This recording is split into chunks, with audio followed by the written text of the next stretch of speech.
ముందుగా సనాతన ధర్మ కుటుంబీకులందరూ కూడా శుభాభివందనాలు. ఈ రోజు నేను మీతో చర్చించాలనుకున్న ఆలయం గవి గంగాధరేశ్వర స్వామి వారి ఆలయ చరిత్ర గురించి ఈ రోజు మనం తెలుసుకుందాం. లోక కళ్యాణార్థం 2 ఏళ్లకు ఒకసారి నిర్వహించే విశేషమైన హోమాలు, నిరంతరం కనిపించే భక్తజన సందడి, ఏడాదికి 2 సార్లు స్వామి పైన పడే సూర్యకిరణాలు, ఇలాంటి ప్రత్యేకతలన్నీ కూడా గవి గంగాధరేశ్వర స్వామి వారి ఆలయంలో మనకు కనిపిస్తూ ఉంటాయి. దేశంలో ఉన్న 72 గుహాలయాల్లో ఈ క్షేత్రం అత్యంత ప్రసిద్ధిగాంచిందని మన చరిత్ర చెప్తుంది. ఇక్కడ గుహలు కొలువైనటువంటి పరమేశ్వరుని పూజిస్తే కైలాసాన్ని దర్శించుకునేటటువంటి నమ్మకం. దక్షిణ కాశీగా పేరొందినటువంటి ఈ ఆలయానికి 2000 సంవత్సరాల పైగా చరిత్ర కలదు. గవి గంగాధరేశ్వర స్వామివారి ఆలయం బెంగళూరులోని కెంపెగౌడ నగర్ గవిపురంలో కనిపిస్తుంది. ఇక్కడ స్వామివారు గుహలో కొలువై ఉన్నారు కాబట్టి ఈ ప్రాంతానికి గవిపురం గుట్టహల్లి అనే పేరు వచ్చింది. దక్షిణ కాశీగా పిలువబడే ఈ ఆలయంలో ముహూర్తపు షాట్ని చిత్రీకరించే సినిమాలు విజయం సాధిస్తాయని సినీ వర్గాల్లో ఒక నమ్మకం కలదు. ఒకప్పుడు గౌతమ, భరద్వాజ ఋషులు తమ త్రికాల పూజల్ని ఈ గుహలోనే నిర్వహించాలనుకున్నారని, ఇక్కడ శివలింగాన్ని ప్రతిష్ఠించారని ఒక పురాణ గాథ. ఆ సమయంలో గంగానది స్వయంగా కదలి వచ్చి స్వామివారిని అభిషేకించిందంట. అందుకే ఇక్కడ శివుడికి గవి గంగాధరేశ్వర స్వామిగా పేరు వచ్చింది. నేలమట్టానికి దిగువన ఉండే ఈ ఆలయాన్ని రాజవంశీయులు అభివృద్ధి చేసి విజయనగర రాజులకు సామంతుడైనటువంటి మాగడి కెంపెగౌడ పునరుద్ధరించినట్టుగా చెప్తూ ఉంటారు. దేశంలో సుమారు 72 గుహాలయాలు ఉంటే వాటిల్లోనే ఈ ఆలయానికి విశేషమైన గుర్తింపు కలదు.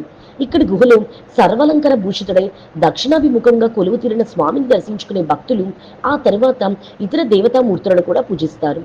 సాధారణంగా అన్ని దేవాలయాల్లో అమ్మవారు స్వామికి వామభాగంలో ఉంటే ఇక్కడ మాత్రం కుడివైపున ఉండి ప్రసన్న పార్వతిగా పూజలు అందుకుంటూ ఉంటుంది. అలాగే ఇక్కడ వనదుర్గను కూడా మనం చూడవచ్చు. ఆ తర్వాత అగ్నిదేవుడు, దక్షిణామూర్తి, శక్తి గణపతి, సుబ్రహ్మణ్యేశ్వర స్వామి, కాలభైరవుడు, భూదేవి, శ్రీదేవి, కృష్ణుడు, భరద్వాజ, గౌతమ మహర్షులు తదితర విగ్రహాలు కూడా మనం చూడవచ్చు. అలాగే సప్తమాతృకులైనటువంటి బ్రాహ్మి, మాహేశ్వరి, కౌమారి, వైష్ణవి, వారాహి, ఇంద్రాణి, చాముండి విగ్రహాలు కూడా ఈ గుహలో వరుసగా కనిపిస్తాయి. కంటి చూపు సమస్యలు ఉన్నవారు 16 వారాల పాటు ఇక్కడున్న అగ్నిదేవుని పూజిస్తే మంచిదని చెప్తారు.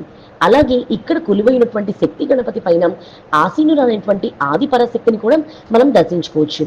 ఈ ఆలయంలోని ఒక గుహలో స్వామి ఉంటే మరో 2 గుహలు, ఒకటి కాశీకి, ఇంకోటి శివగంగకు వెళ్లే సొరంగ మార్గాలని, ఈ గుహల ద్వారానే మహర్షులు కాశీకి వెళ్లేవారని చెప్తారు. గర్భగుడి ప్రాంగణంలో ఉన్న చిన్న నీటి గుంటలో ఏ కాలంలో అయినా గంగాజలం ఊరుతూ ఒక సన్న కాలువ గుండా ప్రవహిస్తూ కనిపిస్తుంది. స్వామికి ఎదురుగా సూర్యచంద్రుల విగ్రహాలు కూడా మనం దర్శించుకోవచ్చు. ఇక్కడ ప్రతిరోజు చేసే పూజలు, మహాశివరాత్రి నాడు కార్తీకంలో నిర్వహించే పూజాధికాలు, అభిషేకాలు ఒక ఎత్తైతే ఏడాదికి 2 సార్లు స్వామి పైన సూర్యకిరణాలు పడే విశేషం మరొక ఎత్తు. మకర సంక్రాంతి రోజున సాయంకాలం, ఆ తర్వాత కార్తీకంలో పడే సూర్యకిరణాలను సూర్యకర సేవగా పిలుస్తారు. అలాగే మాఘమాసంలో బ్రహ్మోత్సవాలను చూసేందుకు వివిధ ప్రాంతాల నుంచి భక్తులు ఆలయానికి చేరుకుంటారు. ఇవన్నీ కాకుండా 2 ఏళ్లకు ఒకసారి 48 రోజుల పాటు లోక కళ్యాణార్థం ప్రత్యేకంగా దుర్గా, చండి, నవగ్రహ హోమాలను, రుద్రాభిషేకాలను నిర్వహిస్తారు ఆలయ నిర్వాహకులు. మరి తెలుసుకున్నారు కదా గవి గంగాధరేశ్వర స్వామి వారి ఆలయ విశేషాల గురించి. ఈ వీడియో చూసిన మీ అందరికీ కూడా కృతజ్ఞతలు.